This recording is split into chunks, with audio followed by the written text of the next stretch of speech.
As you can see, we've got a lot going on, but the big story tonight, the last 2 weeks kind of winding down to the last 7 hours, if you will, because that's how long senators have been deliberating in the impeachment trial for Ken Paxton so far. So this comes after two basically full weeks of testimony. Suspended Texas Attorney General, of course, accused of abusing his office to help a donor and could lose his job if he's convicted of just one of the 16 articles of impeachment that he is up against right now. So we've got our Jack Fink in Austin. Jack, right now we know you're on verdict watch, right? It's been 7 hours since they went into those closing arguments into the chamber. Can you walk us through what today has been like and what we can expect over the next couple of days?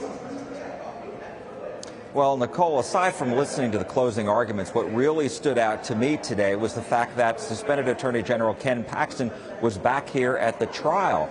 It's really the first time he's been here in over a week since the very first morning of the first day of the trial. And as senators entered the chamber, he occasionally turned around to look at them, but otherwise he looked forward. His wife, Senator Angela Paxton of McKinney, has been there the whole time. Of course, she's required to be at the trial, but she's not allowed to be in the deliberations or to vote. Now, we also saw 3 of Paxton's former top deputies who went to the FBI about their concerns and who were fired. They testified against Paxton, and they were in the gallery watching the closing arguments. At one point, Paxton's lawyers actually mocked one of them during his closing argument.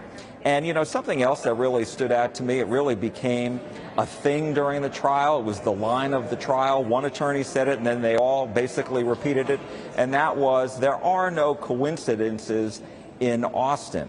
And the other thing that really stood out to me is that Paxton's lawyers really accused House Speaker Dave Phelan of being drunk during one of the sessions in late May. Remember that from several months ago. But when the House impeachment managers were talking to the senators today during closing arguments, what struck me is that they really tried to appeal to them as being their, fellow lawmakers and to do the right thing.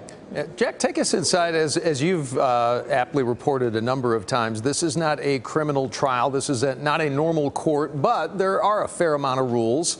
So 7 hours of deliberations right now. What's it like behind closed doors for the senators? What can they do? What are they not allowed to do? Well, Doug, interestingly enough, the Sergeant at Arms has just told us that some of the senators have actually left for the day. They've gone home. They got permission to do so from Lieutenant Governor Dan Patrick. But for those who are still remaining inside, and we don't know exactly how many, but those remaining inside, look, they cannot use their cell phones. They cannot talk to their staffs. And the Lieutenant Governor told them even when they go home tonight, they cannot watch the news. It's just like a real jury.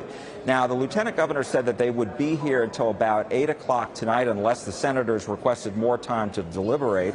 If not, they'll go home for the evening. They'll come right back up and start their deliberations at 9 o'clock tomorrow morning. This will go on through the weekend if necessary. And if they are still here late Sunday night, the Lieutenant Governor warned them he may sequester them, keep them in the Capitol, and they may have to sleep in their offices. Yeah, Jack, it'll be really interesting to see because we have less than an hour before they're due to wrap up their deliberations for today. And speaking of that, we know that Angela Paxton, Senator, can't vote. So how many votes are actually needed to get a conviction against Paxton here? They need a 2/3 majority. So that threshold is 21 votes to convict. And if Paxton is convicted on any one of these articles, then he will be removed from office. And then after that happens, they're going to go through each article of impeachment. But after that happens, the Senate may decide to hold a second vote, and that would be to disqualify Paxton from ever holding office again. Now, if he is removed from office, a couple things happen. The Texas Secretary of State's office tells me that Governor Abbott will appoint an attorney general. Then there will be a special election in November of 2024. There will be a primary in March, of course, before that. And the winner of that election in November of 2024 will serve through the remainder of Paxton's term, which is through 2026, when there will be the next regularly scheduled statewide election. Doug, Nicole? So many steps ahead, but we got to get through the biggest one of all, and that is what the senators will ultimately say. Jack Fink in Austin at the Capitol for us. Jack, thank you.